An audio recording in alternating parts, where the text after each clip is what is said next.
In the heart of Cairo, where ancient pyramids cast long shadows across a modernizing nation, began the tale of Egypt's last king.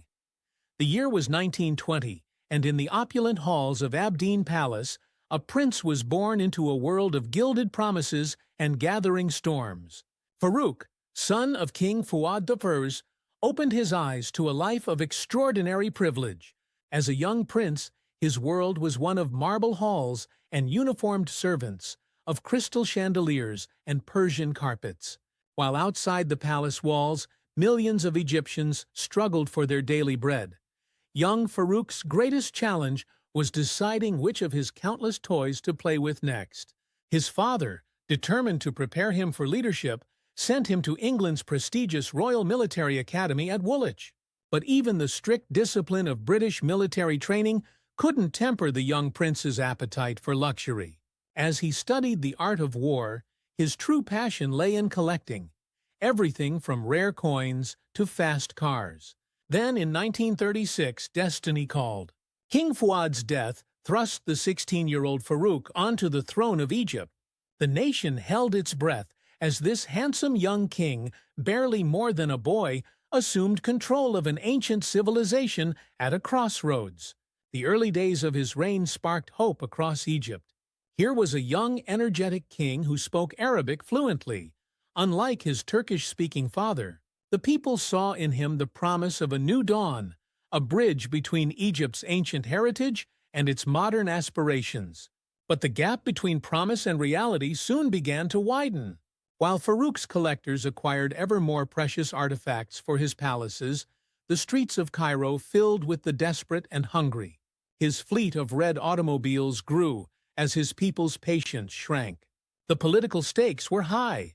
British troops still patrolled Egyptian streets, a constant reminder of foreign control. Farouk attempted to play both sides, appearing nationalist to his people while avoiding direct confrontation with the British. But this delicate dance pleased neither side. As the 1940s progressed, Farouk's reputation crumbled. Stories of his excesses became legendary. He would think nothing of spending thousands of pounds on a single meal while his subjects struggled to afford bread. His nocturnal adventures in Cairo's nightclubs became scandalous gossip, and his expanding waistline matched his growing collection of luxuries. The streets began to simmer with discontent. Workers struck for better wages, students demonstrated for independence, and political factions jockeyed for power. Through it all, Farouk seemed more interested in acquiring rare coins than addressing his nation's problems. Then came the night that changed everything. July 23, 1952, a group of military officers, led by the charismatic Gamal Abdel Nasser, decided Egypt had had enough. As tanks rolled through Cairo's streets, Farouk's world began to crumble. 3 days later, the king, who had never known anything but luxury, found himself aboard his royal yacht, El Mahrousa, sailing into exile. The same vessel that had brought his grandfather to Egypt to establish their dynasty now carried its last king away from Egyptian shores forever. In Italy, Farouk's life became a shadow of its former glory.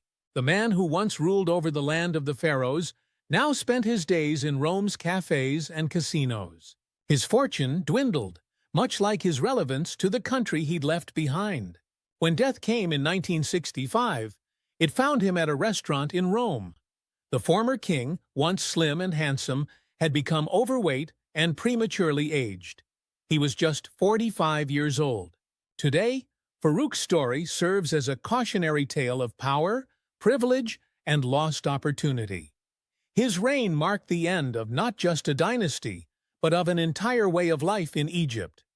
The monarchy that had ruled for centuries vanished in a matter of days, replaced by a republic that would reshape the nation's destiny.